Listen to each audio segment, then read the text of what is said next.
Hello बच्चों, चलिए इस प्रश्न को देखते हैं। यदि 17.7 पिको कुलाम आवेश 10 सेंटीमीटर भुजा वाले घन के केंद्र पर रखा हो तो घन की प्रत्येक सतह से निकलने वाला विद्युत फ्लक्स का मान ज्ञात कीजिए।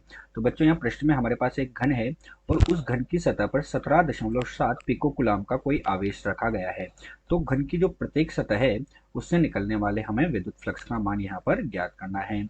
तो चलिए बच्चों, सर्वप्रथम हम देखते हैं मुख्य उदाहरण। तो बच्चों, यहाँ पर हम क्या करते हैं, घन का निर्माण कर लेते हैं। हमारे पास ये कोई भी एक घन है, कुछ इस तरह से हमारे पास एक घन यहाँ पर बना हुआ है। ये हमारे पास एक घन हो गया बच्चों। और इस घन के केंद्र पर हमने कोई आवेश रखा है। तो माना हमने जो घन का केंद्र उस पर क्यू आवेश रखा है, जिसका मान इन्होंने दिया है। तो यहाँ पर क्यू आवेश रखा है तथा इसकी भुजा हमें यहाँ पर दे दी गई। वो कितनी है बच्चों, 10 सेंटीमीटर है, या ए हम इसको मान सकते हैं। तो ये जो घन है इसके केंद्र पर आवेश रखा गया है। तो बच्चों, अब जो घन होता है उससे निकलने वाला विद्युत फ्लक्स कैसे आता है। तो बच्चों, आवेश क्यू रखा है, इस आवेश क्यू से क्या होगी, विद्युत बल रेखाएं निकलेगी, जिसके कारण यहाँ पर विद्युत फ्लक्स उत्पन्न होगा। और उस विद्युत फ्लक्स का मान बच्चों हम किससे देते हैं, गाउस के नियम से। तो गाउस के नियम से हमारे पास जो यहाँ पर कुल विद्युत फ्लक्स होगा, गाउस के नियम से कुल कुल विद्युत, या विद्युत बोल सकते हैं हम, कुल विद्युत फ्लक्स, जिसको हम बच्चों फाई से दर्शाते हैं, वो कितना होगा हमारे पास, फाई बराबर बच्चों हमारे पास हो जाएगा क्यू इन बटे एप्सिलॉन नोट के बराबर होता है। जहां बच्चों क्यू इन क्या होता है, हमारे पास क्यू इन जो होता है ये जो बंद पृष्ठ है उससे निर्गत फ्लक्स होता है। बंद पृष्ठ, घन भी एक बंद पृष्ठ है, तो उस बंद पृष्ठ के अंदर आवेश होता है, फ्लक्स नहीं होता, बंद पृष्ठ के भीतर कुल आवेश होता है। तो बंद पृष्ठ के भीतर कुल आवेश, बंद पृष्ठ के भीतर हमारे पास क्या होता है, ये कोई भी बंद पृष्ठ है, उस बंद पृष्ठ के अंदर जो आवेश होता है वो हमारे पास होता है। ठीक है बच्चों, और एप्सिलॉन नोट एक नियतांक है जिसका मान हमारे पास बच्चों कितना होता है, 8.85 गुणे 10⁻12 कुलाम का वर्ग बटे न्यूटन मीटर का वर्ग होता है। तो ये हमारे पास बच्चों ये होता है। अब हमारे पास जो घन होता है उसमें घन में कितनी सतह होती है बच्चों, घन में कुल सतह बराबर कितनी होती है, हमारे पास 6 सतह होती है।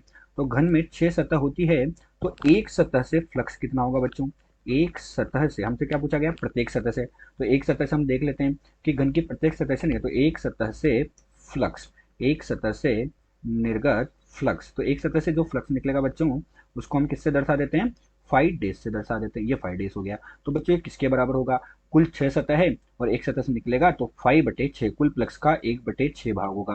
अर्थात ये कितना होगा बच्चों, क्यू इन बटे 6 एप्सिलॉन नोट के बराबर हो जाएगा। यही हमारे पास बच्चों इस प्रश्न के मुख्य उदाहरण है। चलिए बच्चों, अब हम देखते हैं हमें प्रश्न में क्या क्या दिया हुआ है।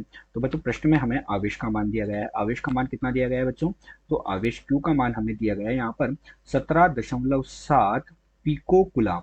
कितना दिया गया बच्चों, 17.7 पिको कुलाम के बराबर दिया गया, अर्थात 17.7 गुणा 10⁻12 कुलाम के बराबर हमें यहाँ पर दिया गया है। और घन की भुजा दी गई है बच्चों, तो घन की भुजा हमारे पास कितनी दी गई है, 10 सेंटीमीटर के बराबर दी गई है।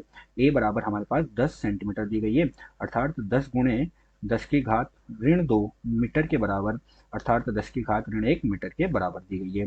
तो चलिए बच्चों, अब हम प्रश्न को हल करते हैं। तो हमसे प्रत्येक सतह से पूछा, तो हमें बच्चों क्या करना है, 5 डेज का मान हमारे पास क्या होगा, क्यू/6 एप्सिलॉन नोट। क्यू का मान हो गया बच्चों 17.7 गुणे 10⁻12 बटे 6 गुणा 8.85 गुणे 10⁻12। तो बच्चों 10⁻12 से 10⁻12 तो हमारे पास कट जाएगा, और हमारे पास जो फ्लक्स का मान हमें प्राप्त होगा वो प्राप्त होगा 0.33 न्यूटन मीटर का वर्ग बटे कुलाम, यानी न्यूटन मीटर वर्ग प्रति कुलाम के बराबर हमें फ्लक्स 5 डेज का मान प्राप्त हुआ।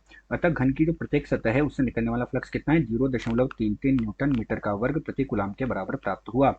आशा करते हैं दिया हुआ प्रश्न आपको समझ आया होगा। धन्यवाद।